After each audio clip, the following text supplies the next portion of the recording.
So today we will conclude this chapter. We will see some of the questions, not only numericals, but also from our worksheet. We will discuss about the questions which are very important from this chapter, force and laws of motion. तो हम चलते हैं अपनी worksheets पे और देखते हैं कि क्या क्वेश्चंस वो हैं जिनकी हम बात कर रहे हैं. तो छोटे क्वेश्चन 1 मार्क, 3 मार्क, 5 मार्क, हर तरह के क्वेश्चन, छोटे बड़े क्वेश्चंस, ये सब हमारी शीट में है जो कि प्रीवियस एग्ज़ाम्स में अलग अलग स्कूल्स ने यूज़ किए हैं. तो let us start from this. ये हमारा पूरा चैप्टर रिवाइज भी कर देगा, ठीक है. तो देखें कि name the force which is responsible for change in position और स्टेट ऑफ एन ऑब्जेक्ट. हाँ, किसी ऑब्जेक्ट की पोजीशन चेंज करना हो या state of motion of an object. ये स्टेट ऑफ एन ऑब्जेक्ट लिखा हुआ है, स्टेट ऑफ मोशन समझें आप इसको, क्योंकि हम force and laws of motion पढ़ रहे हैं. हाँ, तो किसी भी ऑब्जेक्ट की स्टेट ऑफ रेस्ट और स्टेट ऑफ मोशन अगर चेंज करना हो तो जो फोर्स यूज़ किया जाता है उसको हम एक्सटर्नल अनबैलेंस्ड फोर्स कहते हैं या सिंपली अनबैलेंस्ड फोर्स कहते हैं. Which has highest inertia, solid made of aluminium, steel and wood of same shape and same volume. हाँ, तो इनर्शिया तो मास से रिलेटेड है. हम समझते हैं कि स्टील जो है उसका इनर्शिया हाईएस्ट होगा क्योंकि उसका mass for a given volume same रहेगा. हाँ, मतलब सबसे ज़्यादा रहेगा, है ना. उसका मास जो है वो सबसे ज़्यादा है तो इनर्शिया सबसे ज़्यादा. तो स्टील का मैक्सिमम, सेकंड नंबर पे एल्यूमिनियम का होगा और वुड का सबसे कम होगा.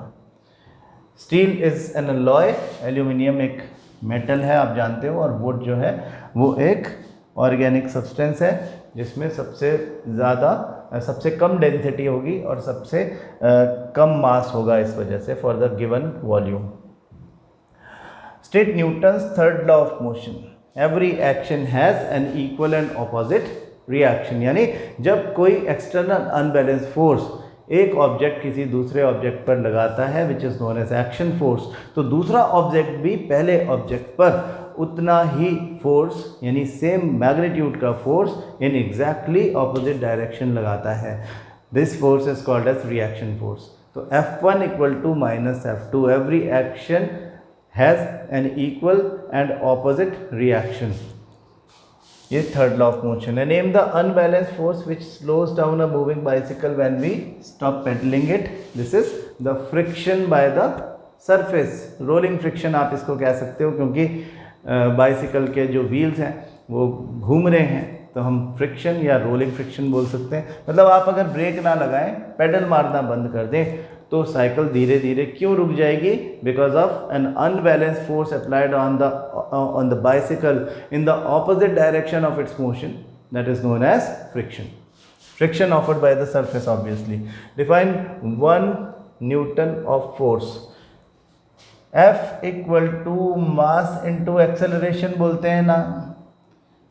1 newton equal to 1 kg into 1 metre per second square भी बोल सकते हैं कि नहीं बोल सकते हैं. तो define 1 newton of force. 1 Newton is the force applied on 1 kg mass object which creates an acceleration of 1 meter per second square in it. The force responsible for creating 1 meter per second square acceleration in an object of mass 1 kg is known as 1 Newton force. याद रखो definitions जो कि हमारी physical quantities होती हैं उनकी हमेशा formula से निकाली जा सकती हैं.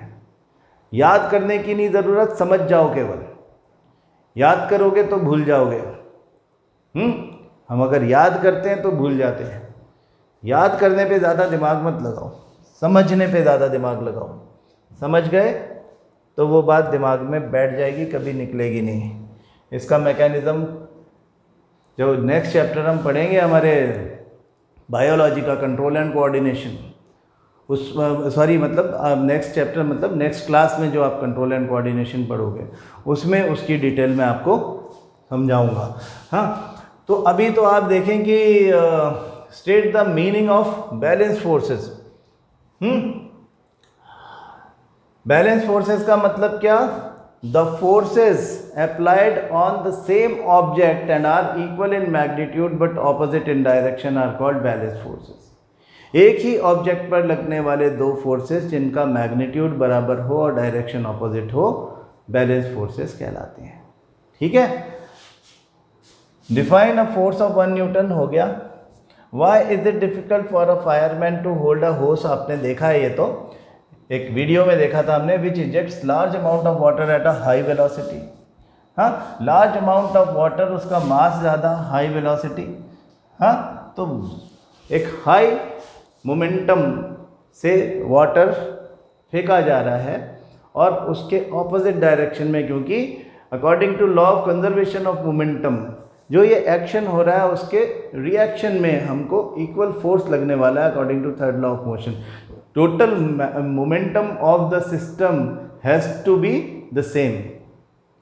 तो फायरमैन को एक reaction force in the backward direction लग रहा है because of exit of this large amount of water with pressure।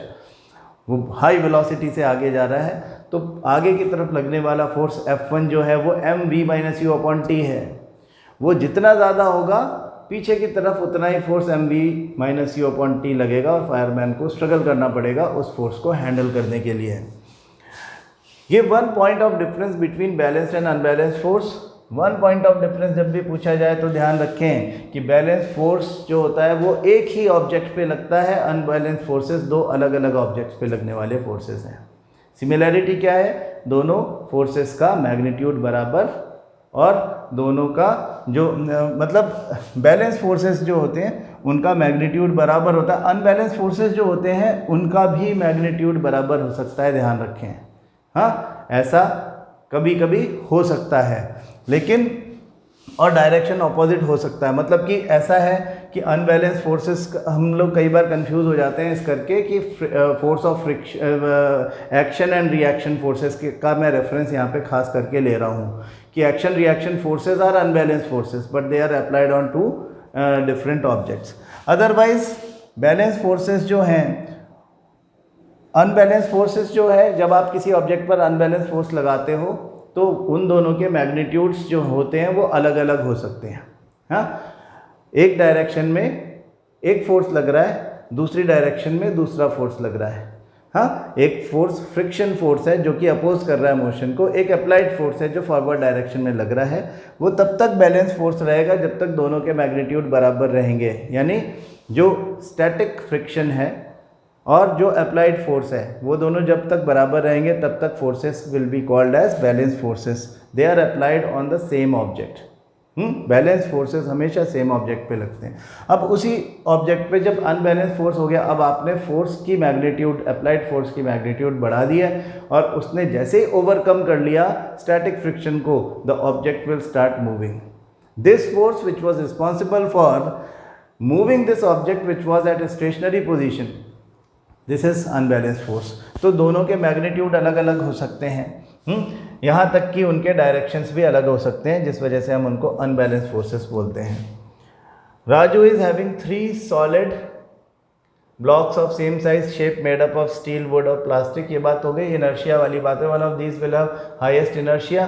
तो स्टील का इनर्शिया सबसे, जिसका मास सबसे ज़्यादा उसका इनर्शिया सबसे ज़्यादा, ये हम बात कर चुके हैं।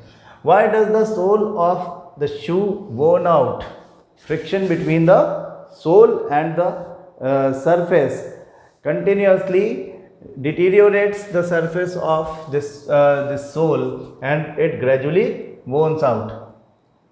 Find the momentum of a man of mass 75 kg when he walks with a velocity of 2 meter per second. तो P equal to m into v, 75 kg ही है और ये 2 मीटर पर सेकेंड है। तो आपको कुछ भी नहीं करना, कोई चेंज नहीं करनी, यूनिट सीधे मल्टीप्लाई कर दें 150 kg metre per second. Unit ज़रूरी है लिखना, नहीं तो मार्क्स कट जाएंगे। Name the state the meaning of recoil velocity of a gun after firing a bullet, the velocity with which the gun moves in backward direction is known as its recoil velocity. Bullet fire करने के बाद जिस speed से gun backward direction में move करती है, पीछे की तरफ मूव करती है, उस वेलोसिटी को रिकॉइल वेलोसिटी कहते हैं। Name the physical quantity name the physical quantity that measures inertia. ये तो आपको पता होना ही चाहिए। Mass, state its SI unit, it is kg, define 1 newton, that we have done many times. आगे जाओ।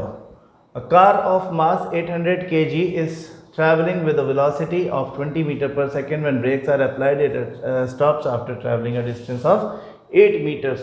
Find retardation and retarding force. अब हमें क्या क्या दिया हुआ है, ऐसे क्वेश्चंस में हम क्या करते हैं, हम गिवन लिख लेते हैं। ठीक है, हम क्या करते हैं कि इसको ले चलते हैं अपने शीट पे जहाँ न्यूमेरिकल हो और थोड़ी जगह की कमी हो। हमारी इस शीट पे तो जगह की कमी दिख रही है, तो हम इसको यहाँ ले चलते हैं। अ कार ऑफ 800 kg, तो गिवन में आप लिखोगे मास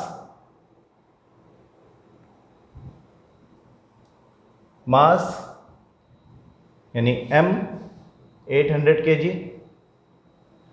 moving with the velocity, initial velocity 20 metre per second, brakes are applied, it stops v0 after traveling a distance यानी s is 8 metre. Find retardation मतलब a पता करो एंड रिटार्डिंग फोर्स f पता करो। अब m गिवन है तो a पता चल गया, तो f equal to M A भी हो जाएगा। हाँ, pause the video, do it immediately, फटाफट कर लो, 1 मिनट में हो जाएगा। हाँ, और उसके बाद में सॉल्यूशन देख लो। तो एक्सेलरेशन जब आपको v, u और s दिया हुआ हो तो आपका फॉर्मूला सिंपली लग जाता है s equal to V square minus U square upon 2a from the third equation of motion, where v square is final velocity, v is final velocity, u is initial velocity, a is acceleration. तो from this हम कहते हैं a is equal to V square minus U square upon 2s। अब यहाँ पे values डाल दो। 0 minus U square is 20 square. ऐसे क्वेश्चन अपन ने पहले भी खूब किए हैं। 2 इंटू एस, 2 इंटू 8। तो क्या बना, 20 का स्क्वायर जो है that is 400 minus 400 upon 8 into 2 16, या आप सिंपली 2 इंटू 8 में से इसको 50 कर दोगे, है ना, तो ये 25 हो जाएगा। तो minus 25 metre per second square आपका आंसर आ जाएगा।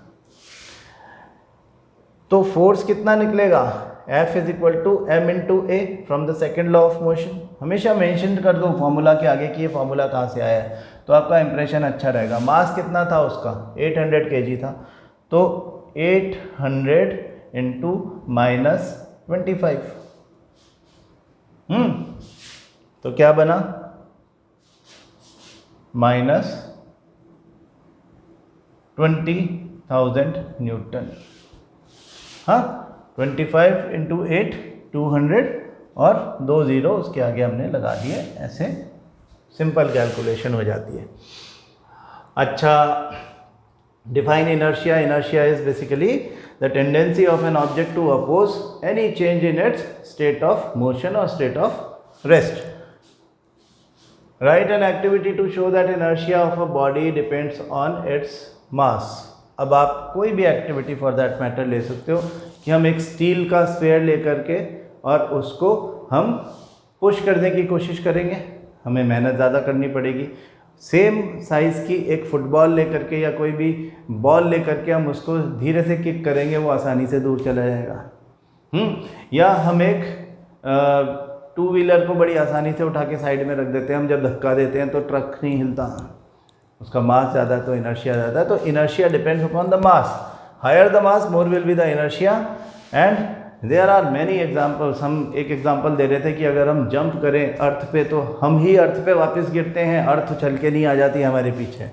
हाँ, क्योंकि earth is showing inertia of, जो भी उसका इनर्शिया है बेसिकली उसका मास बहुत ज़्यादा है हमारे कंपैरिजन में, तो इनर्शिया भी बहुत ज़्यादा होगा, तो इट इज़ नॉट पॉसिबल कि हम उसको हिला देंगे।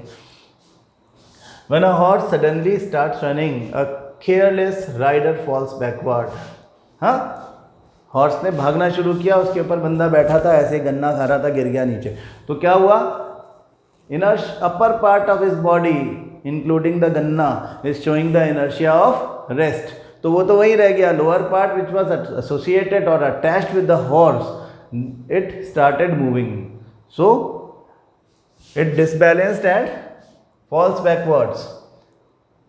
State the action and reaction in swimming action of a swimmer. Swimmer with the help of an action force pushes the water back, and as a result of the reaction force exerted by the water on his body, he moves in forward direction. State Newton's first law of motion. An object at rest stays at rest. If it is moving with a constant velocity, it keeps on moving with the same velocity until unless some external unbalanced force is applied on it. This is first law of motion. We call it law of inertia. Look at the diagram given below and state in which case will the block move.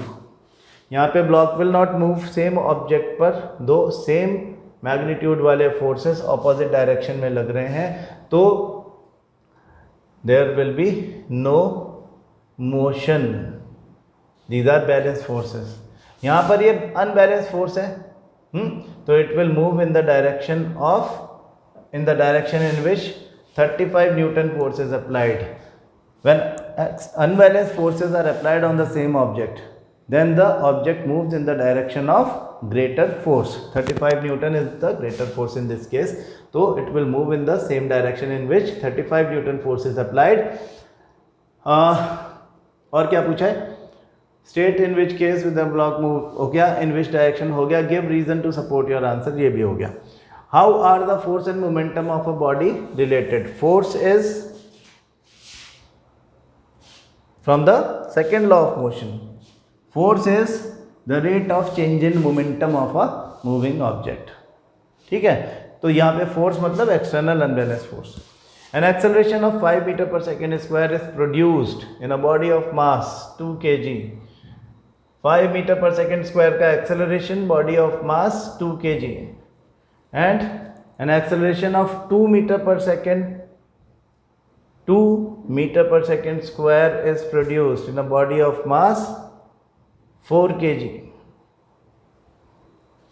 So in which case a greater force is required and why? F is equal to, in first case, F1, colour बदल दो इसका, हाँ, F1 is equal to 5 into m into a, 2 into 5, that is 10 Newton. In second case, F2, m is 4, a is 2, 8 Newton.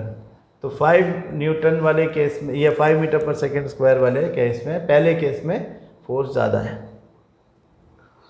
Simple question है ये तो खैर, लेकिन आपके एग्जाम्स में ज़्यादातर स्कूल्स में ऐसे ही क्वेश्चन आते हैं, ध्यान रखना. ये आपके स्कूल के उठाए हुए क्वेश्चन ही हैं, है ना. In which case a greater force is required हो गया. फिर क्वेश्चन नंबर 6 से state the relation between force and momentum हो गया. State the law of conservation of momentum. Law of conservation of momentum क्या कहता है कि in a system of two objects interacting with each other, हम उसको क्या कहते हैं सिचुएशन को, कि एक आइसोलेटेड सिस्टम, मतलब उन दोनों के अलावा कोई भी नहीं है उसमें. तो in an isolated system of two bodies और two objects interacting with each other, मतलब दोनों एक दूसरे पर फोर्स लगा रहे हैं, अगर दोनों एक दूसरे से कोलाइड कर रहे हैं, तो the total momentum before the collision will always be equal to the total momentum after the collision. This is the law of conservation of momentum. State the law of conservation of momentum हो गया. What is the total momentum of cannon and shell before firing, after firing. May be कुछ data missing है, लेकिन total momentum of a cannon and shell will be equal. अगर हमारे पास कोई data नहीं है और ऐसा क्वेश्चन आता है तो हम बोलेंगे equal before firing and after firing according to the law of conservation of momentum.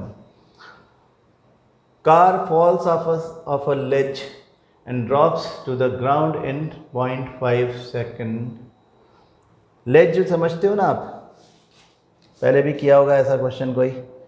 चलो मैं आपको इसको भी शीट पे सॉल्व करा देता हूँ.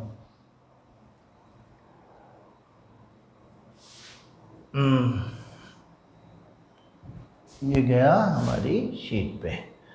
अ car falls off a ledge, basically ऐसी जगह पे समझो कार खड़ी हुई है, हाँ, और वो यहाँ से गिर जाती है। तो हमारा बेसिकली उसका डिस्प्लेसमेंट जो है वो ये है, उसका एक्सेलरेशन जो है वो या तो हमें गिवन होगा या हम 9.8 मीटर गिवन है यहाँ पे 10 metre per second square in the downward direction, basically नीचे गिर रहा है तो फ्रीली फॉलिंग है plus 10 metre per second square आएगा। हाँ, तो car falls off a ledge and drops to the ground in 0.5 second, उसको यहाँ तक नीचे गिरने में जो टाइम लगा that is 0.5 second. G is given, calculate what with what speed. अब फ्री फॉल है तो इनिशियल वेलोसिटी हमेशा जीरो रखनी है, याद रखें। इसको जीरो रख दें, फाइनल u जीरो है, v हमें कैलकुलेट करना है। Average speed during 0.5 second, total distance travelled अपन टोटल टाइम टेकन कर लेंगे वो अपन, तो डिस्टेंस पता कर लेंगे। तो एवरेज स्पीड निकालना है तो s निकालो। How high is the ledge from the ground, again displacement निकालेंगे तो वो हो जाएगा। तो what is the speed on, सबसे पहले v निकालना है। तो आपके पास फर्स्ट इक्वेशन ऑफ मोशन है v equal to u plus a t, a की जगह मैं g लिख रहा हूँ, g is acceleration due to gravity, अब तक आपको पता चल ही गया होगा। u 0 है, g 10 है, t 0.5 है। हाँ, तो क्या बना 5 मीटर पर सेकेंड, वो 5 मीटर पर सेकेंड की स्पीड से टकराएगा। अब v है, u है, g है, तो s निकाल लो, s equal to V square from the third equation, V square minus U square upon 2a, है ना, a की जगह पे g आएगा, v square is 5 square minus U square is 0 upon 2 into 10 यानी 25 का स्क्वायर 25 अपॉन 20 क्या बनेगा, हाँ दैट मीन्स 5 अपॉन 4, तो यानी 1.25 would be the displacement in metre, यहाँ पे मीटर में होगा ये, ठीक है ना। ठीक है, 1.25 मीटर गिर गया। अब वो कहता है एवरेज स्पीड निकालो, थर्ड का आंसर आ गया, how high is the ledge from the ground. और एवरेज स्पीड जब भी पूछ ली जाए तो average speed is total distance travelled upon total time taken, total distance travelled height ही है, तो 1.25 upon total time taken is 0.5 ना। जिन लोगों को अभी भी ऐसा न्यूमेरिकल करने में प्रॉब्लम आती है, कोई टेंशन वाली बात नहीं है, पॉइंट हटाओ, पॉइंट के बाद में एक नंबर है तो ऊपर 1 के आगे एक जीरो लगा दो, यहाँ पे पॉइंट के आगे 2 नंबर्स हैं तो नीचे 1 के आगे 2 जीरो लगा दो, तो ये 125 अपॉन 5 इंटू 10 अपॉन 100 हो जाएगा। अब आप आसानी से कर लोगे, आई एम श्योर कर लोगे ना, ये 25 अपॉन 10 कर लोगे ना 2.5। मैंने देखा है कि ज़्यादातर लोग गलतियाँ इस तरह की कैलकुलेशंस में करते हैं, बाकी कोई बात नहीं है। तो average speed 2.5 metre per second. हाँ, ये डिस्टेंस ट्रेवल करने में एवरेज स्पीड निकाल ली। जब भी एवरेज स्पीड आएगी total distance travelled upon total time taken आएगा, ध्यान रखना, गलती नहीं होना चाहिए। Give reason for the following. Road accident at high speeds are very much worse than accidents at low speed. From the second law of motion, the impact of force F according to F is equal to mv minus u upon t. In an accident v is always 0, final velocity, टक्कर लग जाएगी तो final velocity 0 है, ऐसा तो ये टक्कर के बाद भी चले जा रहा है, फिर एक्सीडेंट एक खत्म हो गया, दूसरे एपिसोड के लिए तैयार हो गया वो, लेकिन फाइनल वेलोसिटी 0, मास जो है वो है, टाइम समझो 1 सेकेंड लगा, जो भी लगा वो लगा, टक्कर लगने में टाइम मिनिमम टाइम लगता है। अगर आपकी इनिशियल वेलोसिटी यानी velocity before accident, before collision ज़्यादा थी, तो फिर आपके इम्पैक्ट ऑफ फोर्स ज़्यादा होगा, v माइनस यू का वैल्यू ज़्यादा होगा, m जो है वो है, t जो है वो है, लेकिन u ज़्यादा होगा तो f ज़्यादा होगा, इस वजह से इम्पैक्ट भी ज़्यादा होगा। हाँ, this can be heavy loss during the road accident with high speed can be explained with the help of second law of motion. It is easier to stop a tennis ball than a cricket ball moving with the same speed. Speed same है तो easy to stop, momentum cricket ball का MU is M1U1, cricket ball के लिए कह रहे हैं हम, हाँ, M2U2 टेनिस बॉल के लिए कह रहे हैं समझो। तो U1 और U2 तो बराबर है, M1U M2U। तो क्रिकेट बॉल हैवी है तो उसका मोमेंटम ज़्यादा है। अब आप उसको रोकोगे, फाइनल वेलोसिटी 0 हो जाएगी।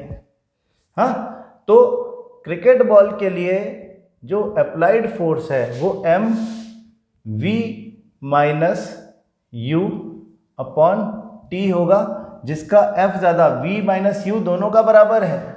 इधर भी V0 होगा, इधर भी V0 होगा, लेकिन क्रिकेट बॉल में टाइम दोनों में एक बराबर ही लग रहा है। हाँ, टाइम सेम रख रहा है, इसका टाइम भी सेम, इसका टाइम भी सेम।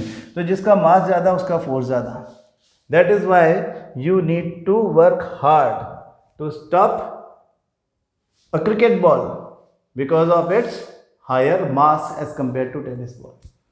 ठीक है, अब इसको फोर्स से समझा दिया हमने, सेकेंड लॉ से। अब फर्स्ट लॉ से समझाओ तो बड़े सिंपली बोल दो, उसका मास ज़्यादा है इसलिए उसका इनर्शिया ज़्यादा है, इसलिए उसका tendency to oppose a force applied in changing its state of motion is more। Inertia ज़्यादा है मतलब tendency to oppose a force to stop it ज़्यादा है, तो इसलिए ज़्यादा मेहनत करना पड़ेगी। फर्स्ट लॉ सेकेंड लॉ दोनों से समझा सकते हो। A gunman gets a jerk on firing a bullet because जो एक्शन फोर्स है जिससे बुलेट आगे गया उसका रिएक्शन फोर्स बैकवर्ड डायरेक्शन में आता है, and that has to be handled by the gunman only, जिसने उसको होल्ड किया हुआ है। आप ये भी कह सकते हो कि फायर करने से पहले का जो टोटल मोमेंटम है वो फायर के बाद के टोटल मोमेंटम के बराबर होता है, इसलिए टू बैलेंस बोथ, जो बैकवर्ड डायरेक्शन में थोड़ी सी वेलोसिटी के साथ में गन पीछे आती है, जिससे कि total momentum of the system remains the same after firing a bullet. State the law of inertia, ये हमने कर लिया। Why do we fall in forward direction if a moving bus stops suddenly. हाँ, कोई मूविंग बस अचानक रुक जाए तो हम आगे क्यों गिरने लगते हैं? The upper part of our body is still moving after application of brakes, still moving with the same velocity with which the bus was moving before application of the brakes. So the upper part of our body is showing the inertia of motion, that is why we tend to fall in forward direction. Fall in backward direction if it suddenly accelerates from rest, again the upper part of the body in this case is showing the inertia of rest. So it tends to stop, tends to remain in that situation, that position only, while the lower part of the body which is in direct contact of the bus starts moving with the bus. Name the property by virtue of which a body resists a change in its state of motion or rest, that is inertia. Also name the physical quantity which is a measure of this property, that is mass. ये क्या है? The velocity time graph of a ball of mass 15 gram. Velocity दे रखी है centimetre पर second में, along a straight line on a long table is given above. How much force does the table exert on the ball to bring it to rest? तो देखें कि 17.5 second में 10 centimetre पर सेकेंड से चलते हुए किसी ऑब्जेक्ट को 0 पे ले आया गया। दिस इज सेंटीमीटर पर सेकेंड, है ना, ये बात ध्यान रखनी है वेलोसिटी। तो वेलोसिटी, इनिशियल वेलोसिटी जो है वो है 10 सेंटीमीटर पर सेकेंड, है ना, यानी एक सेकेंड में 10 सेंटीमीटर पर मतलब 10 सेंटीमीटर पर सेकेंड से वो एक सेकेंड में चल रही थी, और 17.5 सेकेंड के बाद में उसकी वेलोसिटी 0 हो गई, है ना, फाइनल वेलोसिटी उसकी 0 हो गई। टाइम लगा 17.5 सेकेंड, ना, time is given in second. Mass of the ball is 15 ग्राम। तो CGS में ही आप इसे कैलकुलेट कर सकते हो, इसमें क्योंकि ये सेंटीमीटर में लिखा है, ये ग्राम में दिया है, तो CGS यानी सेंटीमीटर ग्राम सेकंड जो हमारा एक दूसरा यूनिट है, यूनिट सिस्टम है, उसमें हम इसको यूज़ कर सकते हैं। तो आप सिंपली एक्सेलरेशन निकाल दें या फोर्स के फॉर्मूला में इन वैल्यूज़ को रख दें। हाँ, क्या फोर्स का फॉर्मूला अब, लेकिन फिर न्यूटन में नहीं निकलेगा वो, है ना, वो डाइन में निकलेगा।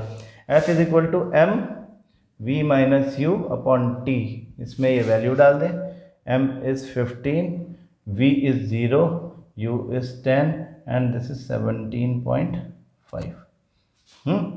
तो ये हो गया, ऊपर लिख देता हूँ, F is equal to -150 upon 17.5। इसको थोड़ा पॉइंट हटा के ऊपर रख दें तो हम यूज़ कर लेते हैं 25 का टेबल, 7 और 60 ना, तो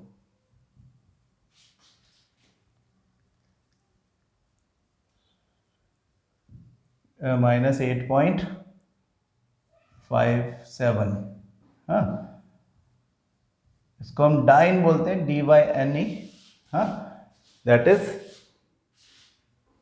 ग्राम सेंटीमीटर पर सेकंड स्क्वायर। हाँ, ग्राम सेंटीमीटर पर सेकंड स्क्वायर में आपका ये वैल्यू आ जाएगा, है ना। न्यूटन में नहीं है ये, न्यूटन में निकालना है तो आप पहले इसको, वैसे न्यूटन में निकालने की ज़रूरत नहीं है क्योंकि ये सब कुछ सेंटीमीटर और ग्राम में लिखा हुआ है, फिर भी अगर निकालना है तो आप इसको सेंटीमीटर की जगह मीटर में कन्वर्ट करें, मीटर पर सेकंड में कन्वर्ट करें, और आपको पता है कि मीटर पर सेकंड जो है वही हमारा SI यूनिट है, तो फिर आपका यहाँ पे ग्राम जो है ये भी किलोग्राम में अपॉन 1000 करके kg में कन्वर्ट करना पड़ेगा, तो आपकी जो वैल्यू आएगी वो न्यूटन में आएगी। अच्छा, अब अपन और देखते हैं। Define momentum and right it's SI unit. Momentum क्या है? Momentum is the product of mass and velocity of a moving object. Of a moving object, yes, जो ऑब्जेक्ट मूव नहीं कर रहा है उसका कोई मोमेंटम नहीं है, क्योंकि m into V is p। Momentum p is equal to m into V. वो कह रहा है इसका SI यूनिट लिखो, मास की जगह kg लिख दो, v की जगह मीटर पर सेकंड लिख दो, kg मीटर पर सेकंड उसका SI यूनिट है। हाँ, तो momentum is the product of, product मतलब multiplication of mass and velocity of a moving object, क्योंकि अगर ऑब्जेक्ट मूविंग नहीं है तो v जीरो है, v जीरो है तो p भी जीरो होगा, तो फिर काय का momentum. Two bodies of mass m1 and m2 moving with velocities u1 and u2 respectively collide with each other and then continue to move with velocity v1 and v2 respectively. Express the above situation in the form of equation in accordance to law of conservation of momentum. m1 u1 plus m2 u2 is equal to m1 v1 plus m2 v2. State the law of conservation of momentum. Total momentum of the system before collision is always equal to total momentum of the system after collision। है ना, 5-5 mark के देखो कैसे question आते हैं। Explain with reason when a car takes a sharp turn we are pushed to one side because our body shows the inertia of direction. It still wants to move in the same direction it will with which it was moving prior to taking a turn by the car. While riding a bicycle, you need to continuously apply a force in order to make it move with constant speed.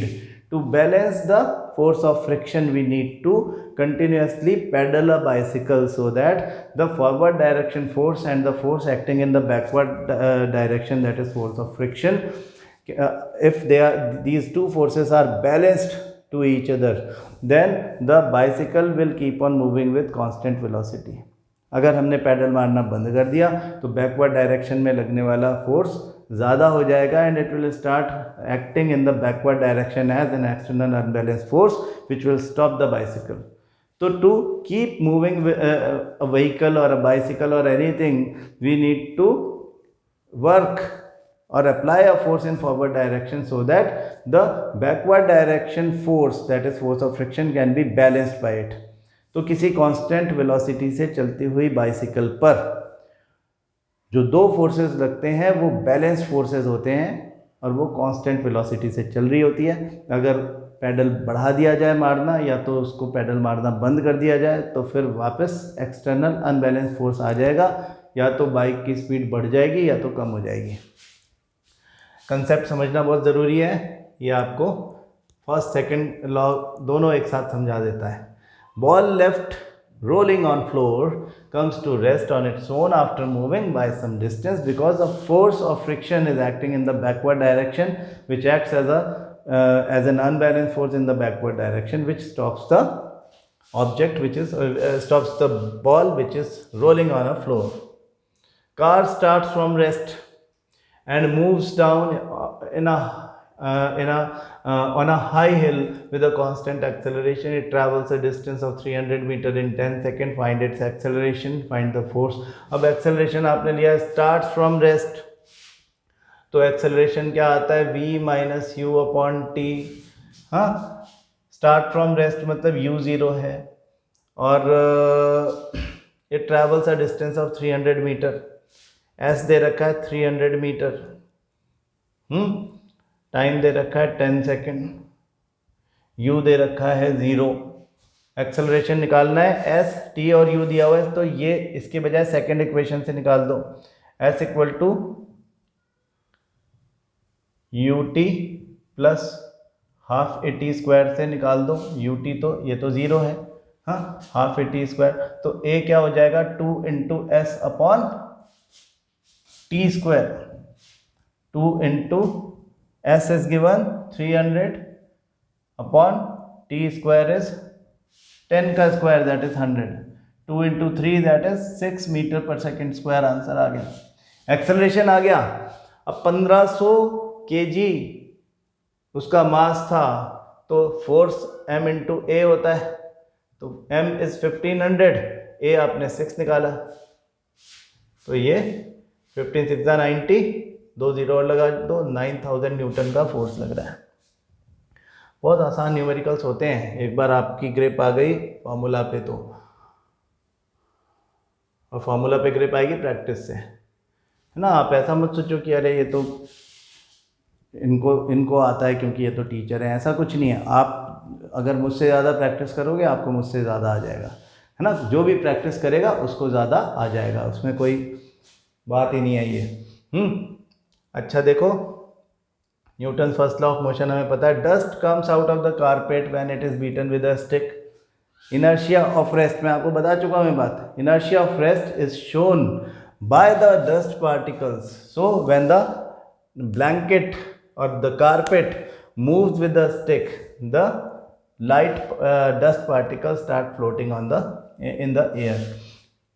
Leaves fall when branch of tree is shaken vigorously. Again the leaves are showing, leaves which are loosely attached to it, they fall because they show the inertia of rest.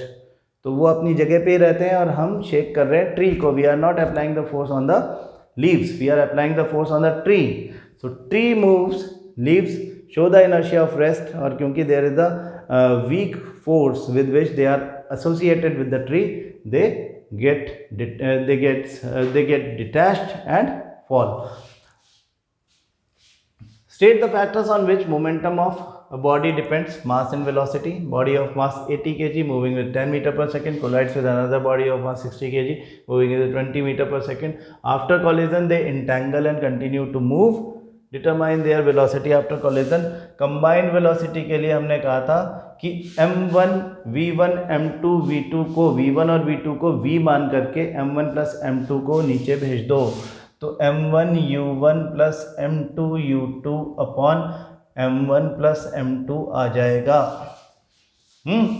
तो अगर body of mass 80 kg m1 moving with velocity 10 plus m2 u2 collides with another body of mass 60 kg moving with velocity 20 meter per second, m1 plus m2 80 plus 60, इसको apply कर दो।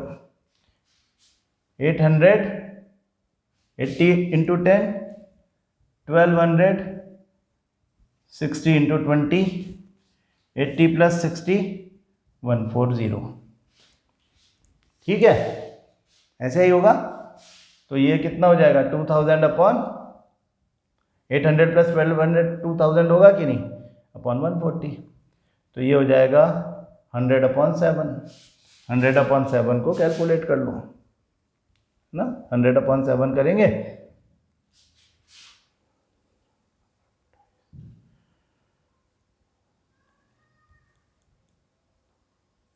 14.28 metre पर 14.28 metre per second की speed से they will move. Entangle हो गया मतलब combined velocity.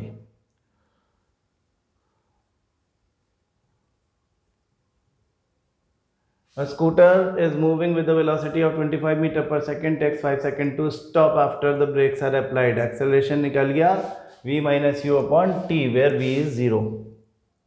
Stops. तो acceleration is v is 0. Initial velocity was 25 meter per second. 0 minus 25 upon 5, that is minus 5 meter per second square. Minus मतलब ये retardation हुई है। और फिर वो कह रहे हैं कि find the change in momentum in this case. Okay, change in momentum निकालना है, यानी डेल्टा पी निकालना है। याद रखो P2 minus P1 that is m v minus u। m 180 kg लिखा है, v 0 है और u हमारा है 25। तो बस आपका जो चेंज इन मोमेंटम है वो ऐसे आ जाएगा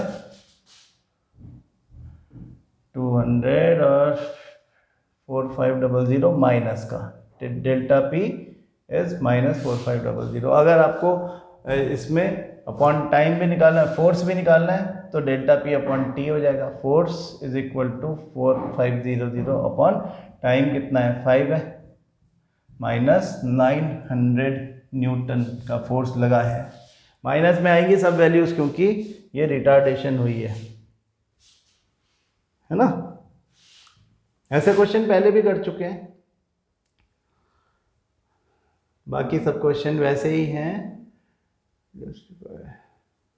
मैन वेइंग इतना, velocity, jump, scooter of mass 1 quintal, ये क्वेश्चन मैं करवा चुका हूँ आपको। All the cars are provided with seat belts.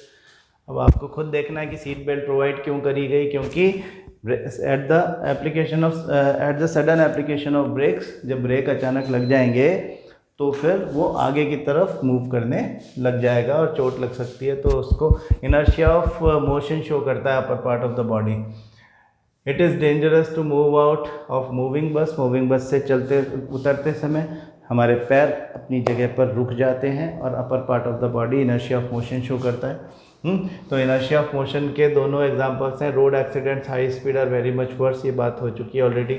Large truck and a minibus both moving with a velocity of magnitude v have a head-on collision, मतलब दोनों का एक बराबर वेलोसिटी है, हेड ऑन कॉलिजन हुआ, both of them came to a halt, बाद में दोनों रुक भी गए।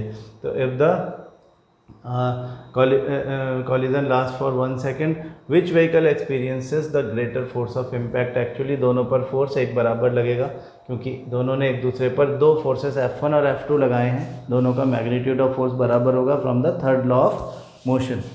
विच vehicle experiences greater change in momentum? Delta P भी दोनों का बराबर होगा।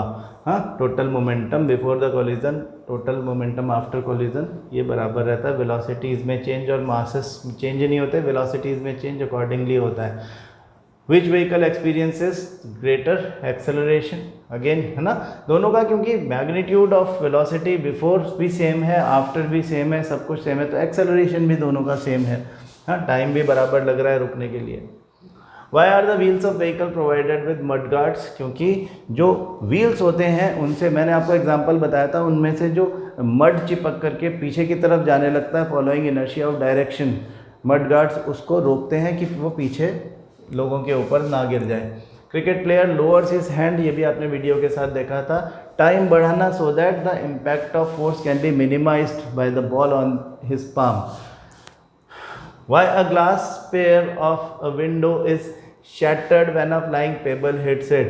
हाँ, जब पत्थर मारते हैं तो उसका इम्पैक्ट जो है वो बहुत ज़्यादा हो जाता है, क्योंकि जो इतनी तेज़ी से आप पेबल फेंक नहीं पाते कि वो अपने साथ में केवल एक पर्टिकुलर पार्ट को ले जाए और बाकी सारी चीज़ें जो हैं वो इनर्शिया ऑफ रेस्ट शो करें, बाकी particles of the glass.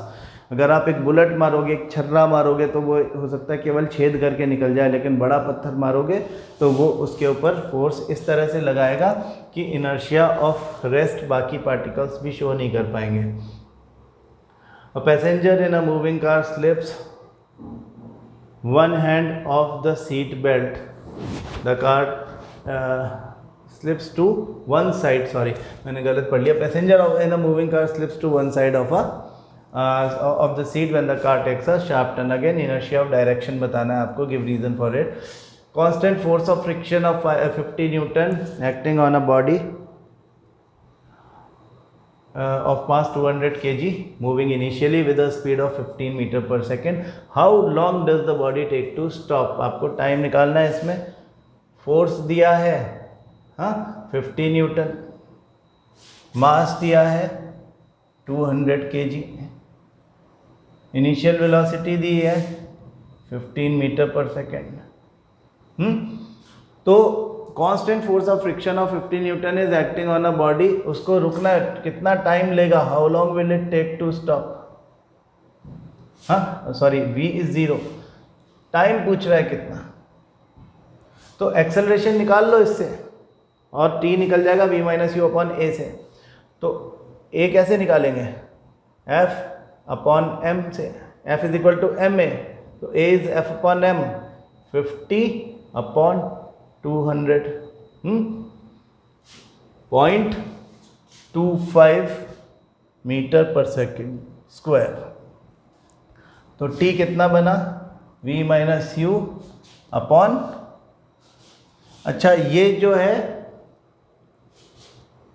Force of friction है तो ये माइनस में लेना है, ये बात भी ध्यान रखो, फोर्स माइनस में लेना है, तो ये फोर्स माइनस में आएगा, इसलिए ये यहाँ पे minus 0.25 metre per second square acceleration आएगा। T V minus U upon A, V 0 है, यू कितना था, यू इज 15, यू 15 है और एक्सेलरेशन है आपका 0.25 माइनस में, है ना। तो माइनस से माइनस हटा दो, यहाँ से पॉइंट हटाओगे तो 2 0 ऊपर भेज दो, तो ये 1500 अपॉन 25 यानी 60 सेकेंड लगेगा उसको रुकने के लिए।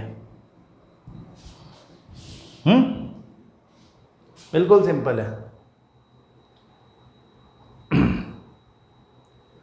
A swimmer is able to swim in a forward direction in a swimming pool only when it is pushing the water in backward direction. Give reason for the above mentioned statement and justify the same. When he pushes the water in backward direction, only then he can actually apply an action force in the backward direction, so that a force of reaction can be applied by the water on his body so that he can move in the forward direction. Auto driver moving with a speed of 36 km per hour sees a child standing. ये question मैं आपको करवा चुका हूँ, इस question को solve करो और मुझको भेजो।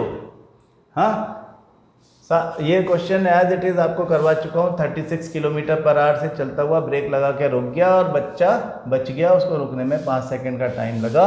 ऑटो के साथ ड्राइवर का इतना अगर मास है तो फिर आप कैलकुलेट करो कि कितना फोर्स लगा है। दिस क्वेश्चन मैं आपको करवा चुका हूँ, अब आपको मुझे करके दिखाना है।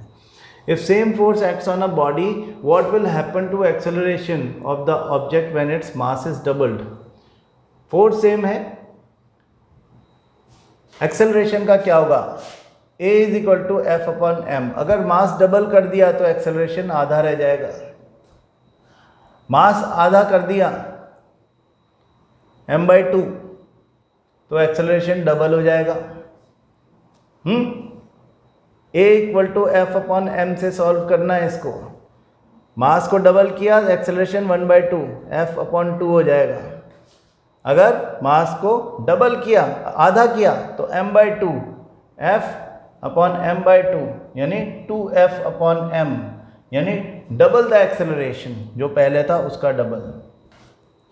समझने की बातें सारी। Also determine the ratio of acceleration in the above cases. ओहो, हमने कहा कि मास इज डबल्ड तो आधा रह जाएगा, तो एक्सेलरेशन इन फर्स्ट केस आधा रह जाएगा, मतलब a/2। Acceleration in second case, जब मास इज हाफ तो एक्सेलरेशन डबल हो गया, तो a2 इज 2a। दोनों केसेस में रेशियो यानी a1/a2 कैलकुलेट करना है।